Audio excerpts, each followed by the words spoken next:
और दूसरी तरफ थी एक अकेली स्त्री और उसकी अटूट भक्ति। भोजराज को जब यह समाचार मिला तो वे अत्यंत व्यथित हो उठे। वे मीरा से बहुत प्रेम करते थे। उन्होंने मीरा को समझाने का प्रयास किया और कहा, मीरा, मैं जानता हूं कि तुम कृष्ण से अत्यधिक प्रेम करती हो, परंतु तुम मेवाड़ की रानी हो। तुम्हारी हर एक क्रिया पर जनता और जगत की नजर है। कृपया समझो इस बात को। मीरा ने प्रेम से कहा, स्वामी, मैं तो पहले ही श्री कृष्ण को अपने प्राण कह चुकी हूँ। मेरा जीवन केवल उनकी सेवा और भक्ति के लिए समर्पित है। समाज क्या कहेगा, इसकी मुझे कोई चिंता नहीं। यदि मेरी भक्ति से किसी को कष्ट हो रहा है तो वह उनका दुर्भाग्य है। राजकुमार भोजराज मीरा के इस उत्तर से थोड़े निराश हुए।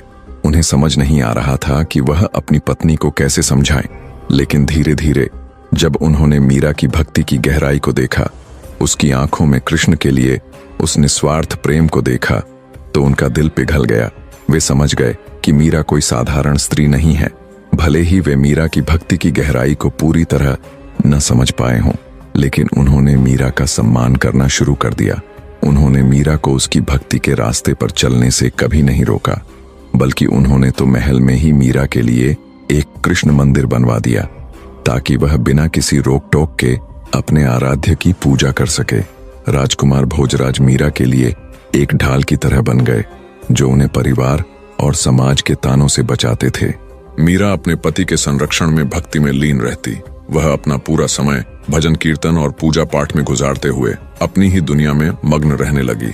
लेकिन यह शांति ज्यादा दिनों तक टिक न सकी। मीराबाई के जीवन में एक बहुत अहम तूफान तब आया जब उनके पति राजकुमार भोजराज एक युद्ध में वीरगति को प्राप्त हो गए। वो ढाल जो उन्हें राज परिवार के गुस्से और समाज के तानों से बचाती थी, वो हमेशा के लिए हट चुकी थी। अब मीरा चित्तौड़ के उस विशाल किले में बिल्कुल अकेली थी और उनके चारों तरफ थे वो लोग जो उनकी भक्ति को पागलपन और राजघराने का अपमान समझते थे। मीराबाई के जीवन का वह कठिन दौर अब और भी भयावह होने वाला था। असली संघर्ष तो अब शुरू हो चुका था। राणा सांगा के छोटे पुत्र और भोजराज के छोटे भाई भोजराज की मृत्यु के बाद चित्तौड़ के सिंहासन पर बैठे। उनके मन में मीरा के लिए सम्मान नहीं, बल्कि घृणा, शंका और अहम का जहर था। उन्हें लगता था कि एक विधवा राजकुमारी जिसने न अपने पति की चिता के साथ सती होने की प्रथा को स्वीकारा और न ही शेष जीवन सफेद वस्त्रों में एकांतवास में बिताने जैसी सामाजिक परंपराओं का अनुसरण किया, बल्कि इन दोनों ही रास्तों को ठुकराकर यूं भक्ति में डूब जाना